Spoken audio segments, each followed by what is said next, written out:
Hello, everybody, and welcome. I'm Phil Powers, the Executive Director here at the American Alpine Club. We're very pleased tonight to have John Grunsfeld here with us. John's been a member of the American Alpine Club since 1996 and has been climbing since the 70s. So we've got a real climber here.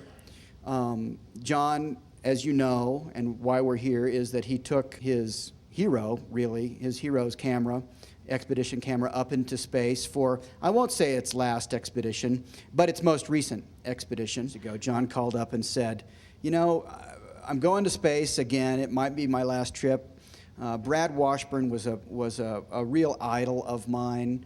I know you've opened the museum. I'd love to take something up that somehow represents my relationship to Brad, honors the fact that you've honored him in naming the museum after him. And then Jason Mankey, a staff member at the time, said, well, what about Brad's expedition camera? He can take it up and take a picture. We made the suggestion. John loved the idea. The camera has made the round trip, but I want to thank John and welcome him and turn the stage over to John Grunsfeld, astronaut and climber. Well, it really is an incredible pleasure to be here, and specifically to officially return Brad's expedition camera. And it's been on a lot of trips now. It's been a lot of trips. You know, Brad was such a wonderful friend and colleague to so many folks. So the cameras had quite a voyage. I met Brad through the American Alpine Club, and we immediately hit it off, and we started talking about taking pictures of mountains. What a surprise. And I had sort of embarked personally on a project of taking pictures of mountains from space. And of course, Brad, you know, is our penultimate aerial photographer. I really credit him, you know, in mountaineering as a geographer of pioneering aerial photography, as I think we all know. And you know, there's no question that Brad epitomized the daring of, you know, hanging out of a camera, of an airplane, maybe a piece of gold line or his belt or maybe nothing, as the airplanes banked and turned to get pictures of the great ranges that he loved so much. And we all are just in awe of the photographs that he took, you know, and used them as guides. And so Brad was intrigued by this idea of taking pictures of mountains from space. And so we talked a lot after the meetings. He and I and Dia Molinar occasionally would talk about stereo pairs, where you take two pictures and in the space shuttle case, separated by time. With some separation, then you can put the two photographs together, look at them, and suddenly they pop out in 3D. Brad one day called me, and in his usual fashion, John, I got a great idea. You know, do you have a picture of South Georgia from space? I said, I don't know. And so I searched around, and sure enough, we had one of these classified Department of Defense shuttle missions years ago that flew over South Georgia. And he was working with a documentary film company that was going to repeat Shackleton's trip across South Georgia. Reinhold Messner was on that, and Farouk Elbaz at Boston University. And so we got these pictures, and it turns out the British Antarctic survey maps were worth nothing, and Brad knew that, and he wanted ground truth. He wanted aerial photography, which we were able to provide from the shuttle. So I sent him, you know, this huge, suitable for wall-size picture, and NASA was thrilled to be able to support Brad in doing that. Brad really inspired me to try and take better photographs. And after each of my missions, I would go back to Brad with a notebook of the pictures I'd taken, and we'd flip through them, and you know, he'd ask about this and that, and you know, I sort of developed this Mountains of Planet Earth portfolio that I would show him. And in December of 2006, I was heading to Boston, so I wanted to see Brad. And you know, one of the truly moving moments of my life is when I went into the hospice room. Brad was at lunch, and I looked around, and there were, you know, all kinds of pictures on his wall from family members, and above his bed was a picture I had sent him of the Hubble Space Telescope.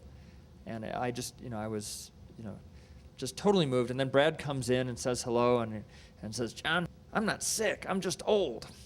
And I thought, that's Brad. That will stick with me forever.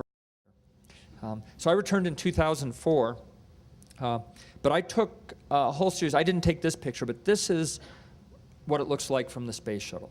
This is what Brad would have loved. What you're looking at here is, but this is Nepal, these are the Himalayas, the Karakoram, and this is Tibet. This is the Annapurna Dhaulagiri region right here. And so what happens is, all that moisture comes up from the Bay of Bengal, hits the Himalayas, dumps the precipitation, and this plateau at 17,000 feet, Tibetan plateau, is incredibly dry. And so this is one of those pictures that I showed Brad, and he thought was really fantastic. I returned. I took a team of 5 people, and it was a really fun expedition. We called it the Olympus Mons expedition after Mars, and that was a lot of fun. So that's going in. But anyway, so we set out for the summit of Denali.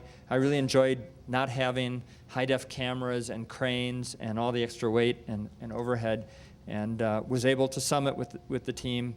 This is summit photograph. I told David Schumann, who is a relatively inexperienced mountaineer who is second on the rope. I got up there and I said to David, I have bad news. We were hiking in whiteout most of the day, just clouds, and so we never really got that spectacular Alaska view. This is about as good as it gets, that little bit of blue sky up there. But I got up there and I looked back at David, and we'd been, football field in the ridge and it, forever. And I turned back and said, I have bad news. And he's thinking, that this is a false summit that I'm standing on. And I said, there's nowhere to go but down. And so this is definitely, even compared to space flights, the haul that you have to do to get up Denali and the feeling of getting up there was pretty tremendous. And the epic coming down is a whole other story. So that's a summit photo. I meant to show that one. You're not supposed to see the other one. Anyway, I carry that flag everywhere I go, just about, maybe. So anyway, we had a great trip, and Brad, helped us on that and talked to us just about his experience, and of course led the way by, pioneering that route with Barbara from, aerial photography. And so I often joke that, one of the reasons I like to fly in the shuttle is to scout climbing routes. Now Brad actually did that. From the shuttle you really can't see all that much. So, to bring it back to the camera, Jason came up with this absolutely brilliant idea of carrying Brad's expedition camera, got it refurbished so that the shutter worked, and I went out and practiced it on one roll of film, got it developed, nothing, absolutely nothing. But before I could take pictures with it, there was a whole other challenge, which is it was designed to use film packs that Kodak stopped producing in the 1970s. And so, I asked around. I had friends who built and work on antique cameras and interphoto TV. So I'll tell that story in a little bit. But I was able to finally solve that problem. So here's Brad's camera sitting on the upper stage engine of an Apollo moon rocket. So anyway, so this is my portrait of his camera. Zeiss started building that in about 1929. It's a Zeiss Icon Maximar B. It's a B because it's the larger 9 by 12 centimeter format film. It's not quite 4 by 5. It's just slightly smaller. It has a 135 millimeter lens, 13.5 centimeter focal length at f4.5. And what I didn't appreciate at the time, even in large format, is that means it's a relatively small field of view. Not telephoto, but not wide angle, which means with no viewfinder, no frosted glass, I had no idea what I was looking at when I pointed and shot the camera. But Brad knew and was expert at it. I did manage to find on the web the instruction manual, and this is the family of Zeiss cameras, so I had support, and here's the description of it. And the American Alpine Club will have this pitch, but there's a bunch of different things, and either I could go with glass plates or film packs, and then such. But film packs weren't made, and so I did have to solve that problem. But the bigger problem was I was able to get approval to put the camera on board, and then when I said I'd like to take a few rolls of film, they said, oh, and you heard Phil describe this, if you took the camera and one roll of film, that would be 2 items. And actually, you're only allowed 2 items, but I had one other item with me, and I'll describe that, or somebody can ask it. So, I thought, great, the headlines are going to read, the Washington Post, NASA takes a historic camera to space and forgets the film. So I pressured, using that idea, the Washington Post test, I pressured people to get film on board, and there was no way. So if we had launched in October, which is our original launch date, there would have been no film.